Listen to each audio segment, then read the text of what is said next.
Get out there, talk to your neighbors, get out there and volunteer, get out there and just do something. Don't feel hopeless. Don't let everything, all the noise get in your head. It's not hopeless. It's not. There are people out there that feel the way that you do, that want to make a change, and that want us to still be here and have a democracy.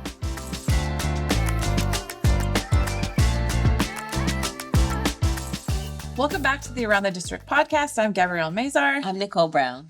And I want to touch on hope. I've been hearing a lot about people talking about feeling hopeless. There's so much going on right now in the United States and around the world that I want to bring a little bit of hope. We had AJ on our podcast recently, and he brought a lot of hope to us. So I want to talk about special elections. With the No Kings Rally. With the No Kings Rally, and how that's bringing a lot of hope to people. So with a lot of special elections and the trends with that, I want to talk about what's been going on and how we can bring hope and talk about people getting involved and the trends with all of that and how that's been going. So we just had an election for SRP. Nicole was running for the SRP board. So we can talk a little bit about that. What happened with that election? I'm actually running for council. Sorry. That was just on April 7th. And actually, it was really hopeful. So Turning Point is involved in this and backing the opponents, the folks on the other side. And we are backed by like the Sierra Club, Lead Locally, the Jane Fonda PAC.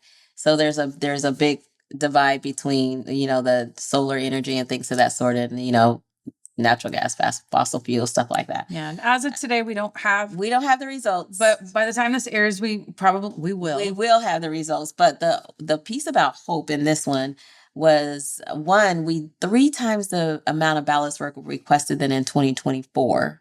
So the election is every 2 years, depending on the district, odd and even districts. And we're on the even districts right now.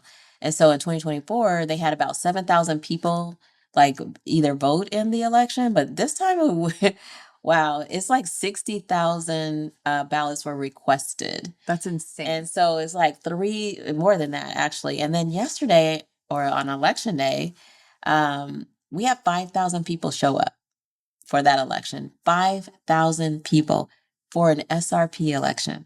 And it was really cool. I went down there as a candidate. I didn't talk to anybody, but I talked to probably one voter who was asking me a question. But it was interesting to see the number of people that showed up, and they waited, some people, 3 to 4 hours in line to vote. Until about 10 p.m. Until about 10 or 10:30 last night. The polls closed at 7, and we still have people there. They let everybody vote who was in line by 7. And that ended about 10:30. And then now the votes are being counted, and we should hopefully know soon, the outcome. But that's hope. Yeah. Because not many people, myself included, knew about this election. I didn't know about it 4 years ago for sure. Yeah. Well, what's interesting about this specific election is that not everybody can vote in it. Right.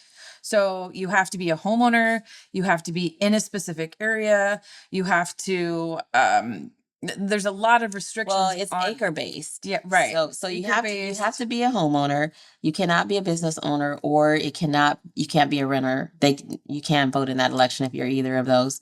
Then it's acre based. And it's one person per household. Well, no, it's acre based. So for example, my husband and I own less than a quarter acre of, land. Yeah. So we get to split that vote. Right. But if it's in a trust, that one, whoever's name is on the trust, they get the one vote. And for the at-large members, it is one vote. Yeah. But it's weird. This was put in place over 100 years ago. Right. When SRP was formed, and it was farmers who put their land up for collateral so that they could have water and power. And that's why we're here where we're sitting right now, your house isn't even allowed to vote. So there's a whole... Right. Even though I am a homeowner and a business owner. And a business owner. So I am a homeowner in one area and a business owner in another area, and I am SRP for both. I cannot vote in this election. Because the area you live in was not zoned right for SRP. So to have 100 years ago when this Awatuki didn't exist. So to have the turnout that happened in this election is massive. Right. Very much so. 5,000 So, people showed up yeah. in person. So that's extremely positive, which is why, I want to talk about the special elections that have been happening, because there was election that just happened in Trump's district in Mar-a-Lago in Florida, District 87, that flipped to a Democrat, which is actually huge. Obviously, the Republican was backed by Trump. The Democrat won by 500 votes. In that specific election, more Republicans voted than Democrats. What that means is that obviously some of those Republicans had to vote for the Democrat in order for that Democrat to win. So, Democrats are winning in deep red districts. Democrats are winning in red states. A Democrat flipped a House seat in Arkansas in District 70, which is an early indicator that suburban districts are shifting. That's, huge. We're seeing that in New Hampshire, a Democratic seat flipped in the House, which narrows the GOP's majority in New Hampshire.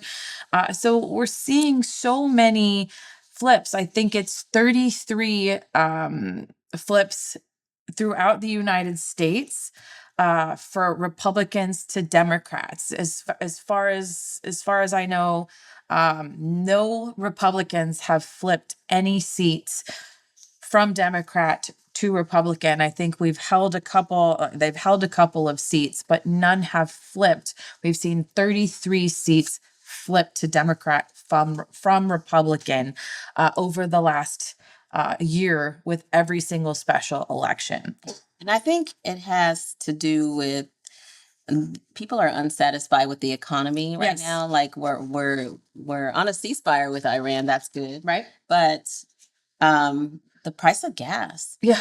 in Arizona is like $5 a gallon. Yep. $85 it cost me to fill up my tank of gas this past week. That is the most I have ever paid ever to fill up a tank I'm of gas. afraid to fill my tank up because I'm like, what is it gonna be? Yeah. Yeah.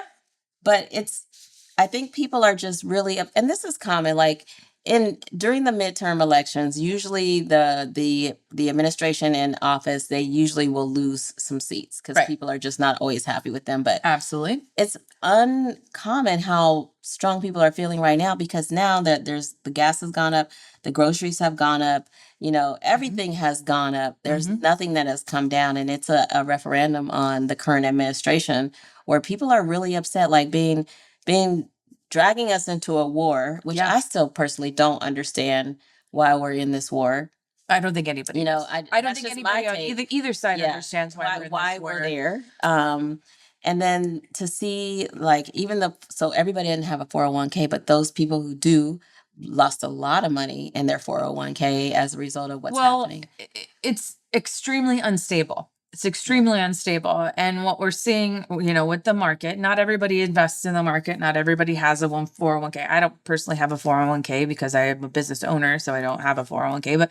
But you're seeing a lot of instability. But I do have one. Yeah. And I lost like $20,000. Yeah. So we're seeing extreme instability in the market, which is not normal. Right. And I think a lot of that has to do with the tacoing, and especially last night. I know myself and a couple other people, when they saw the news that, we're gonna 2 more weeks, it's like, you laugh out loud, because it's like, okay, yeah, we knew this was gonna happen. You're threatening genocide on an entire country of people. And then, we're going to push it out 2 more weeks. We're going to push it out another week. I mean, it's absolutely absurd and insane to threaten to take out an entire country of people. I thought it was a war crime. I'm not sure. It is a war crime. It is absolutely a war crime. But that's just me. But what I will say about the war, so specifically in the election that just happened in District 87 in Florida, that seat has been open for quite a long time. Ron DeSantis held that seat open. And I believe that had he held that election prior to him bombing Iran, that the Republican probably would have won. I think that it shows a deep, deep, deep anger and, unhappiness with what's happening. People are not happy that we've gone to war. People are not happy, especially without congressional approval. People are not happy with the price of gas. People are not happy with things getting more expensive when you told us on day one things were going to get cheaper. And now that we finally held this election, I didn't do it. People have been, now that they finally held this election, the Democrat won because people are not happy. People are really displeased with what is going on and the way this administration is going. We're even seeing some really right-wing podcasters coming out and saying, this is not what I voted for.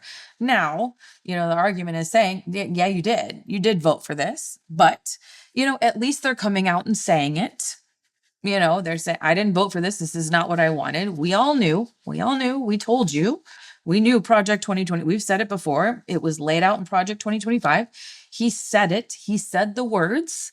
You didn't believe him. You didn't want to believe him. But, it's not what you voted for. Fine. We'll take it. But again, I think it's showing the positives, is that you're seeing this trend of votes going in democratic ways, voters voting in democratic ways, the seats flipping. So it's not just that the midterms are flipping to Democrat, it's that it's going massively, that the polls are being massively outperformed. So, Well, you also have a lot of people showing up to vote too. and a lot of people showing And that's always, that's always a good thing. That's democracy. We want people to come out and vote their values. right. And I think what people are seeing, from my perspective, is like what's happening right now. Because even think about it from an ICE perspective. And if we think about the impact of ICE, then had an impact on the airport and TSAs, because they would not fund, the government would not fund the Homeland Security because of ICE. And that impacted the TSAs, who then had to quit their jobs, Right. or call out sick, Right.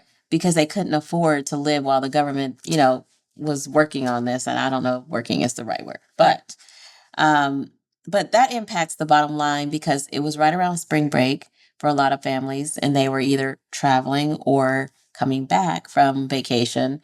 And it was like massive lines just to you had to be at the airport 5 hours early. Like 5 hours, really?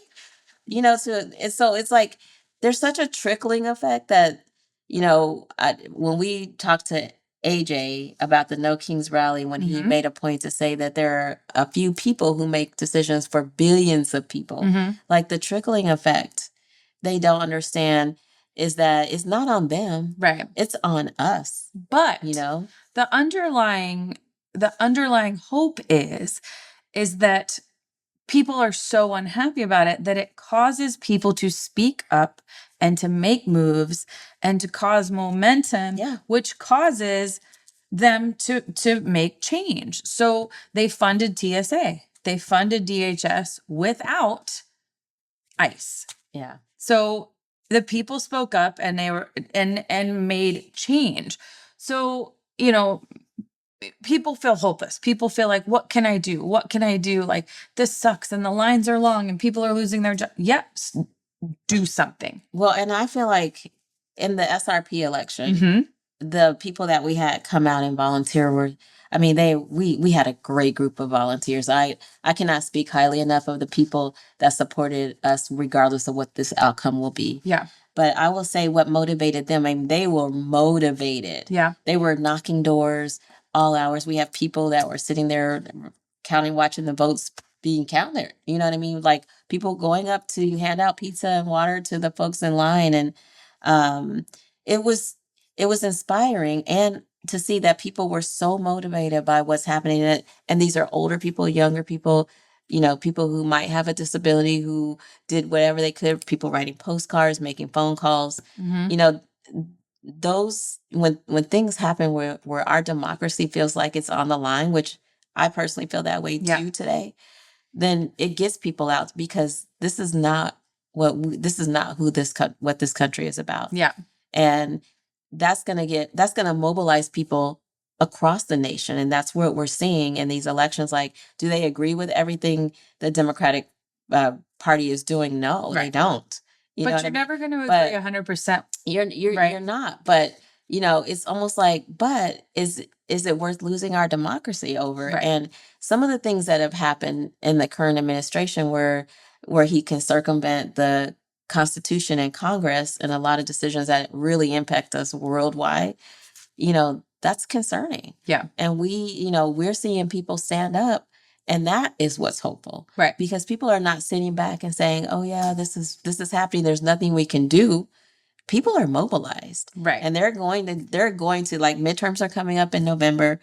People are going to fight for their values, whatever that means to them on both sides. Mm-hmm. But you see that people are really out there trying to, make their voices heard. Yes. And say, you're not going to do this to us without us giving it a fight. Right. You know what I mean? So, and I think that's the biggest key here is that, when I see people that say that, I just feel so hopeless. There's nothing we can do. There's so much, even if all you do is talk to your friends and neighbors. yeah.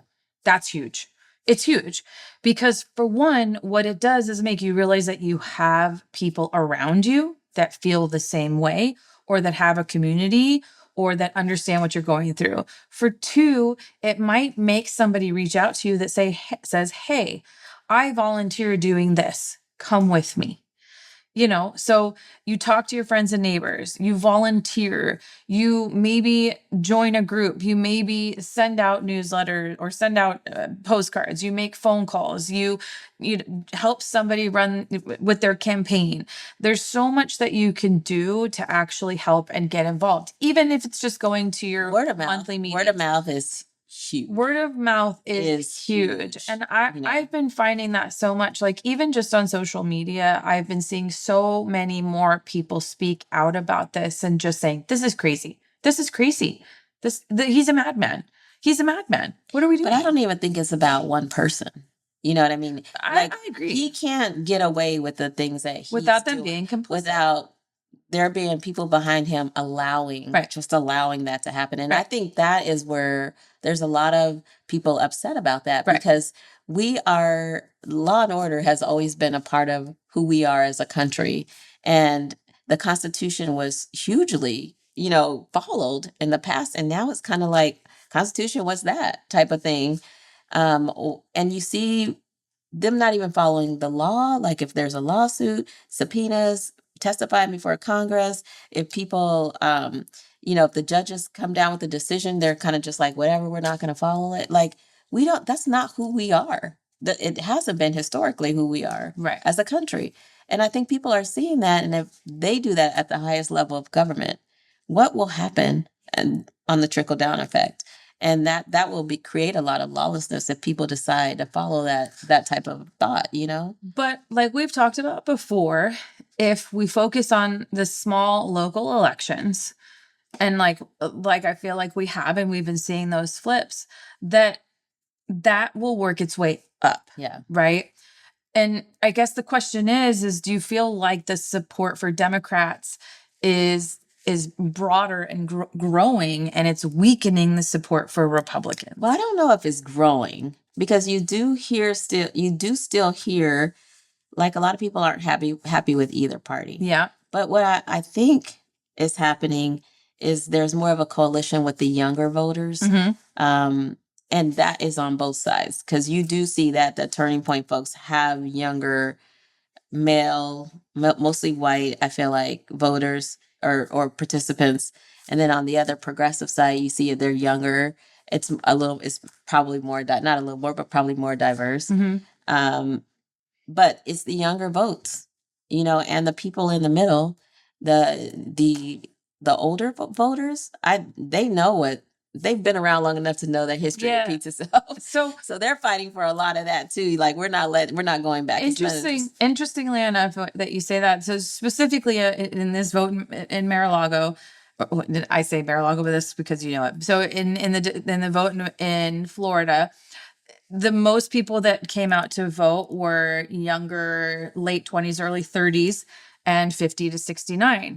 And what they saw was, I mean, obviously you don't know how they voted, right? But the younger 30s vote more liberal or were registered Democrat, and the older 50s and 60s were registered Republican.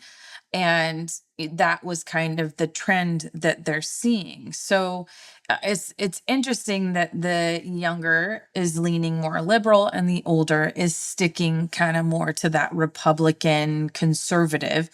But like, the turning point is focusing on that younger. Yeah. But I think that maybe the younger crowd is seeing like, oh, this doesn't align with me. Yeah. Because this isn't in my best interests. The things are more expensive when they were supposed to get cheaper. Things are getting harder when they were supposed to get easier. Well, and I think, do people regret their vote? I would love to talk to a person who may have voted 3 times for the current administration. Do they now regret that based on everything that's happening? I don't know. Do we have any listeners that regret their vote? I know.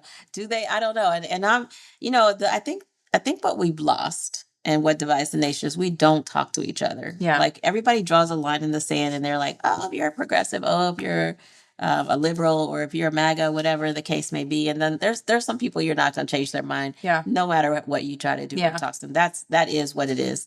But I think a lot of us will turn on our critical thinking skills, and that's missing a lot Yeah. right now, and really think about what is said to us. And I know somebody told me that if they see a billboard that's really dark and negative, they're going to think about, Right. where is that coming from? Yeah. If you're seeing attack ads, why are you seeing Why are attack you seeing ads? that? There's And usually think about dark that. money in there. And think about that. Right. Someone told us that. The And peanut I gallery. think that made me think a lot about, Yeah. oh yeah, so If you should see I? 3 or 4 signs on the street that's attacking another candidate, think about why they're attacking that person. And do you agree with that attack?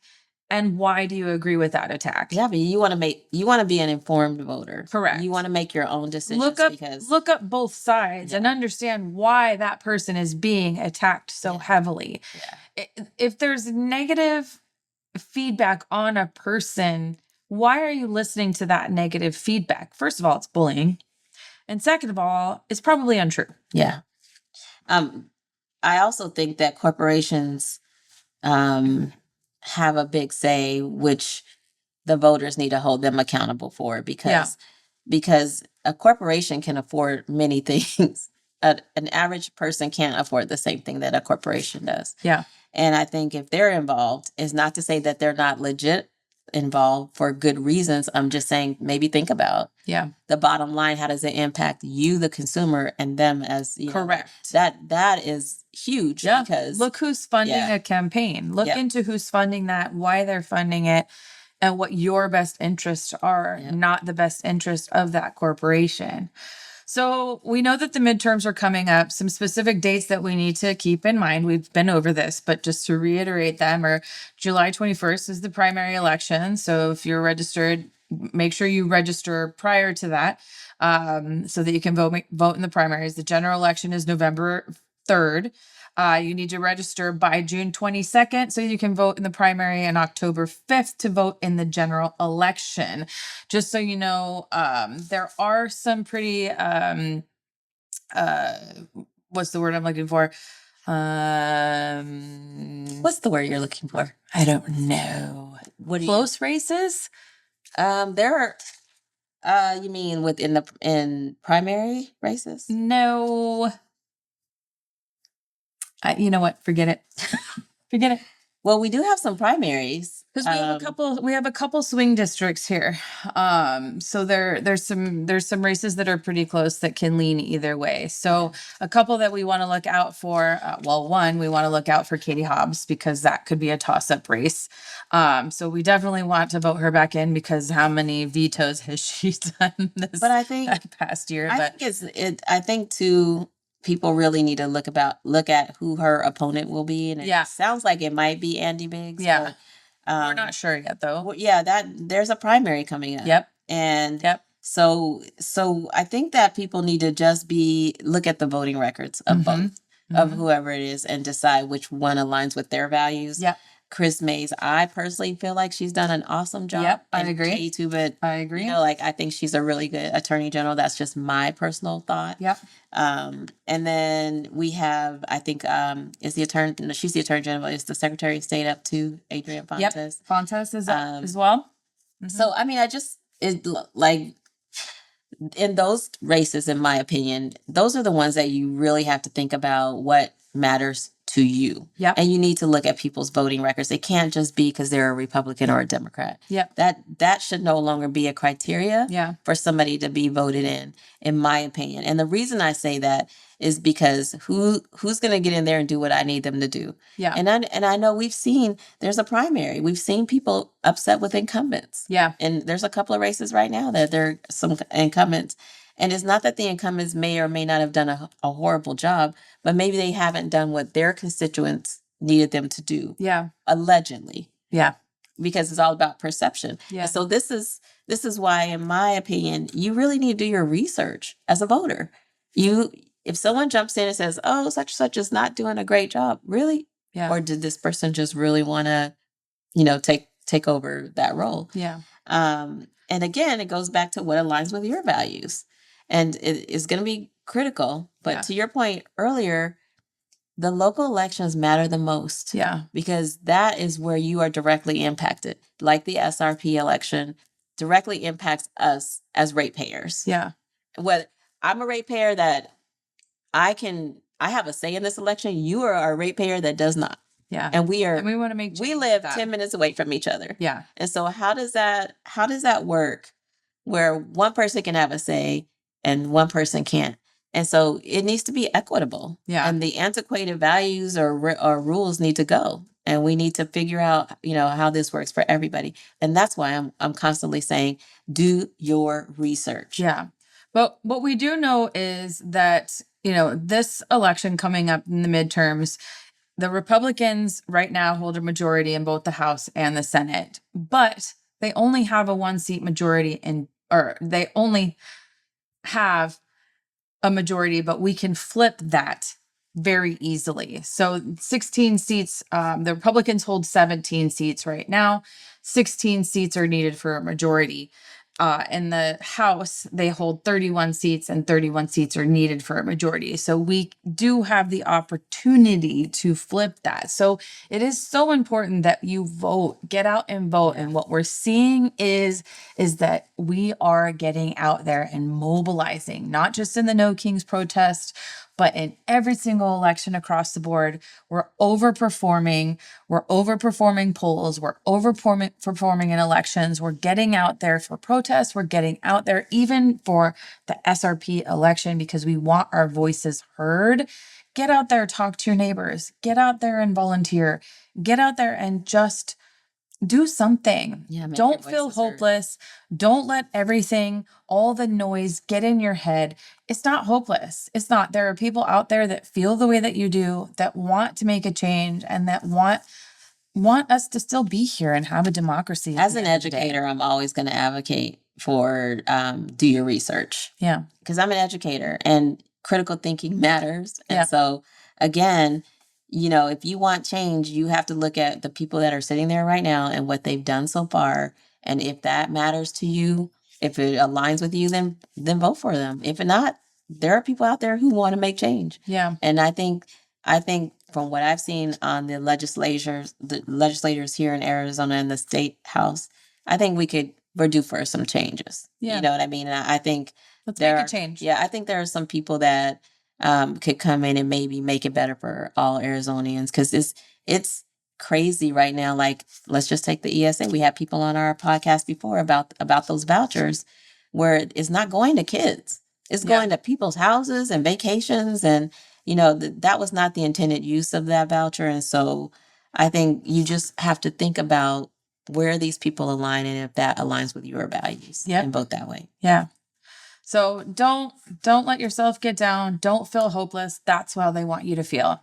Stay positive. Get out there and get involved. And if you want to get involved and you need resources, you can always message us, reach out to us, and we can help you find a way to do that. This has been the Around the Districts podcast. I'm Gabby. I'm Nicole. And we'll see you on the next episode.